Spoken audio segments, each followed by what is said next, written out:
La coupure est arrivée juste au point médian de ma communication, puisque je venais de terminer la première phase de cette concernée les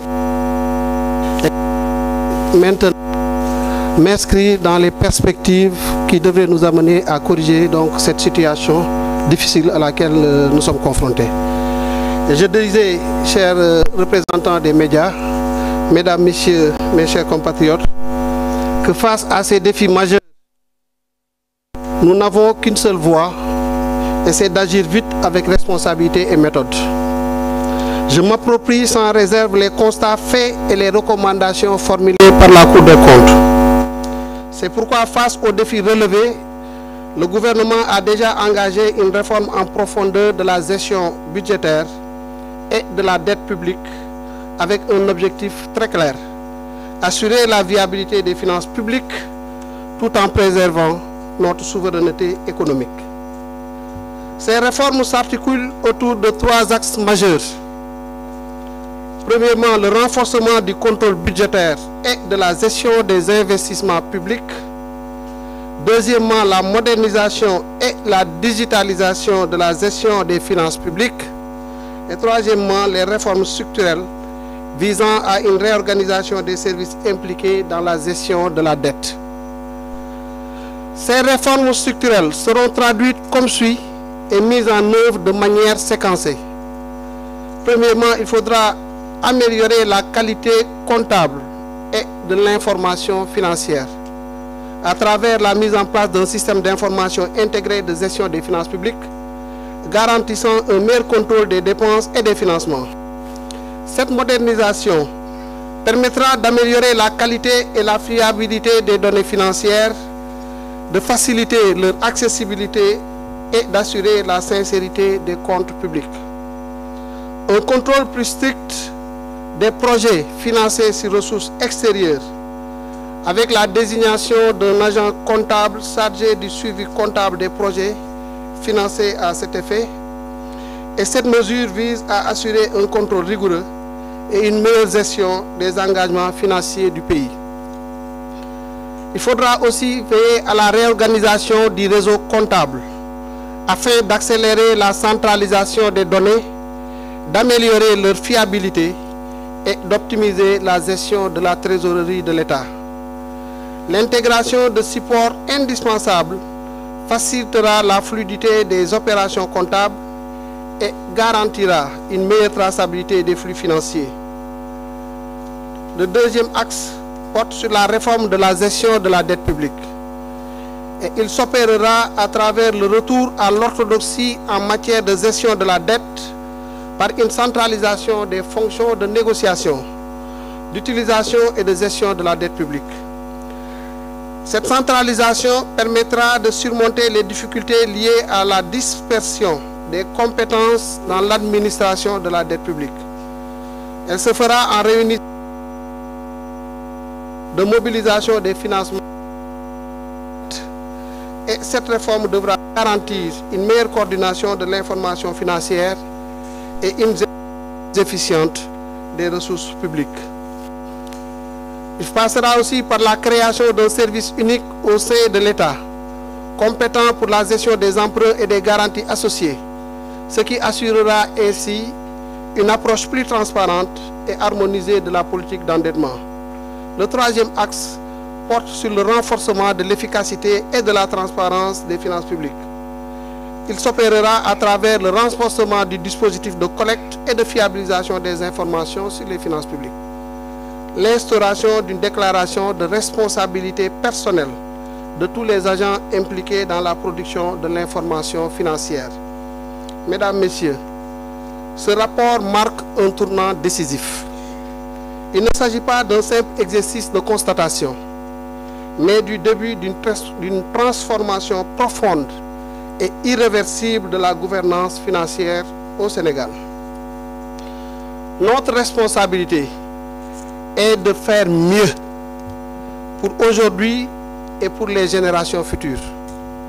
Nous devons rétablir la confiance, renforcer la souveraineté financière et garantir une gestion publique exemplaire.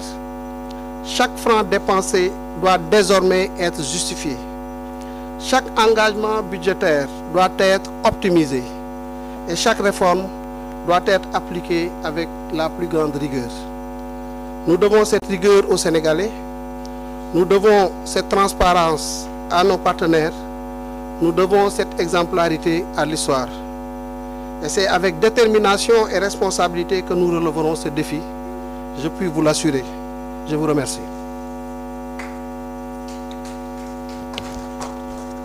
Merci beaucoup, Monsieur le Ministre. Merci pour cet exposé clair, limpide et structuré.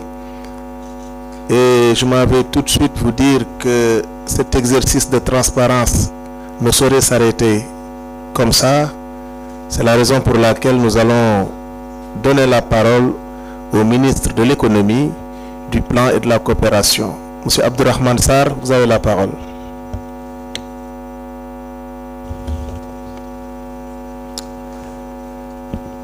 Alors, je vous remercie, Monsieur le Ministre. Mesdames, Messieurs les représentants des médias, chers compatriotes, Mesdames et Messieurs, comme mon collègue ministre des Finances et du Budget vient de le dire, le Sénégal s'est engagé dans une ère nouvelle de transparence et de vérité, car rien de durable ne peut se construire dans le mensonge.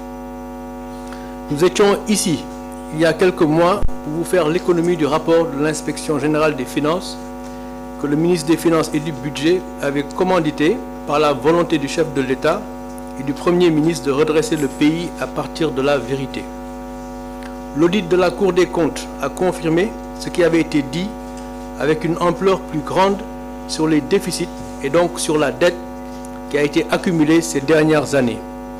Cette dette était à 99,7% du PIB à fin 2023. Beaucoup de dépenses ont été engagées en dehors des circuits budgétaires normaux et sans autorisation parlementaire. Ceci a été rendu facile par des pratiques budgétaires qui consistaient, d'une part, à effectuer des transferts budgétaires dans des comptes de dépôt de l'État afin de pouvoir effectuer des dépenses supplémentaires non autorisées et pouvoir assurer le service de la dette cachée, contractée sans autorisation parlementaire. Certaines de ces dettes, dans une moindre mesure, venaient du secteur bancaire local, mais surtout de décaissements sur des projets financés sur ressources extérieures parce que l'argent était disponible auprès des partenaires. Pour donner un caractère légal à ces pratiques, les autorités sortantes donnaient des lettres de confort ou des lettres de couverture budgétaire afin que les travaux en question, non prévus par les lois de finances votées, puissent se faire. De ce point de vue, il est important de comprendre que ce n'est pas parce que des ressources sont disponibles chez des partenaires qu'il faut les mobiliser, surtout pour des projets qui ne sont pas productifs. Ce n'est également pas parce que des ressources sont disponibles qu'il faut les mobiliser, surtout si la conséquence est une accumulation de dettes que vous risquez de ne pas pouvoir rembourser puisqu'elles n'étaient pas prévues dans vos capacités. Ce sont ces pratiques que nous avons arrêtées. Mesdames et Messieurs, ce qu'il faut donc retenir est que les déficits élevés que vous avez constatés dans le rapport de la Cour des comptes par rapport à ce qui avait été annoncé par l'ancien régime sont des régularisations pour constater ces dépenses extra-budgétaires. Ces mêmes régularisations se sont poursuivies en 2024 et c'est pourquoi le déficit de l'année 2024 est également élevé, mais il s'agit en bonne partie de régularisation pour payer des travaux qui ont déjà été exécutés et qui étaient en cours ou qui étaient en cours d'exécution à notre arrivée et qui ne pouvaient donc s'arrêter immédiatement. Il y va de même du déficit budgétaire de 2025 qui est projeté à 7,1% du PIB.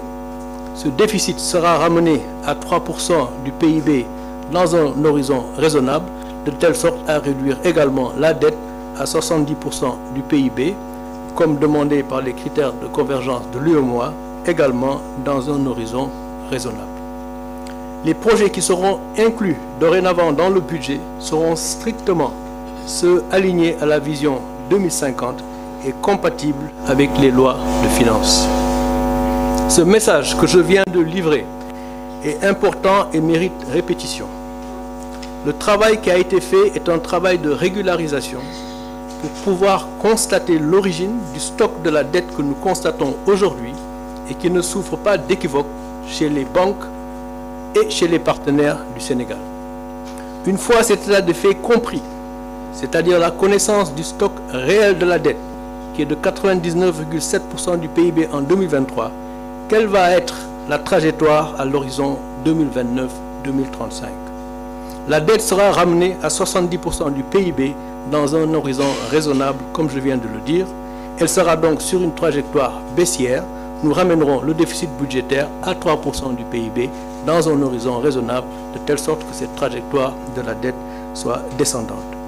À nos partenaires, je voudrais dire que cette trajectoire est crédible, car le déficit est déjà presque à ce niveau.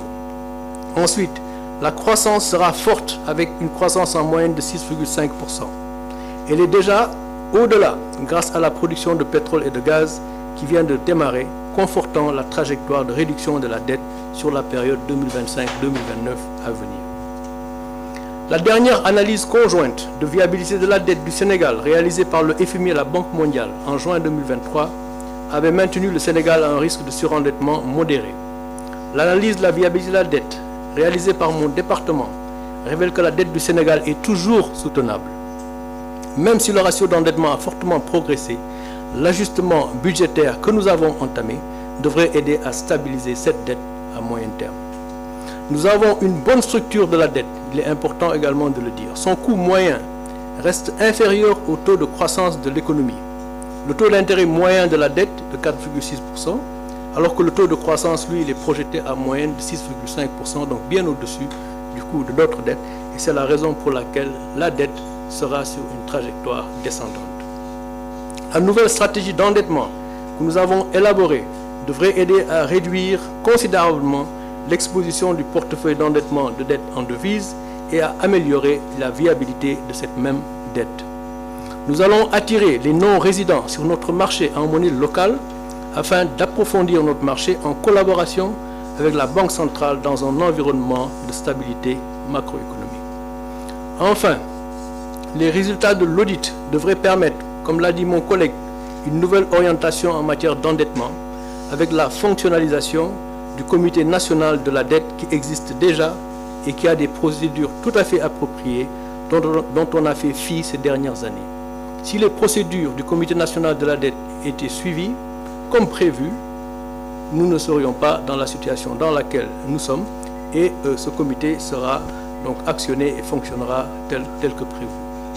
Le ministre des Finances et du Budget s'assurera également, comme il vient de le dire, que le front office de la gestion de la dette sera unifié avec un back office dans une seule entité, il vient de le dire dans ses propos. Le ministère de l'économie, du plan et de la coopération s'occupera de ce qui est communément appelé middle office, qui élabore la stratégie d'endettement en ligne avec le cadre macroéconomique et la viabilité de la dette et maturera tous les projets proposés au budget. De ce fait, les manuels de procédure que nous avons déjà et qui sont en ligne avec les standards internationaux seront donc totalement exécutés.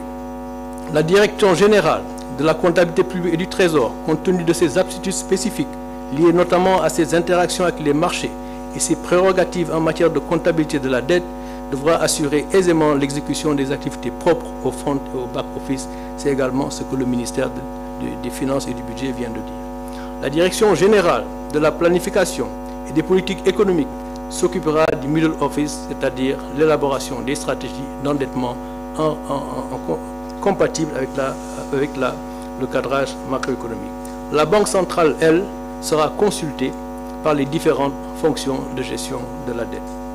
En ce qui concerne la vision Sénégal 2050 et la mise en œuvre de nos projets, le Premier ministre vient de finaliser un processus de sélection des priorités et les ministères vont finaliser leurs lettres de politique sectorielle d'ici la fin du mois de février pour un alignement parfait. L'avenir sera ce que nous en ferons comme Sénégalais. Si nous mobilisons nos ressources internes par la contribution de tous en échange de biens et services publics de qualité, la vision 2050 se réalisera.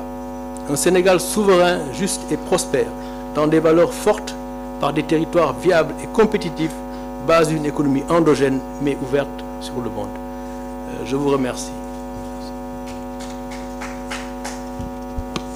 Merci beaucoup, Monsieur le ministre. À la suite des ministres en charge des Finances et de l'économie, il ne reste logiquement qu'au ministre de la Justice, garde des Sceaux, de nous entretenir.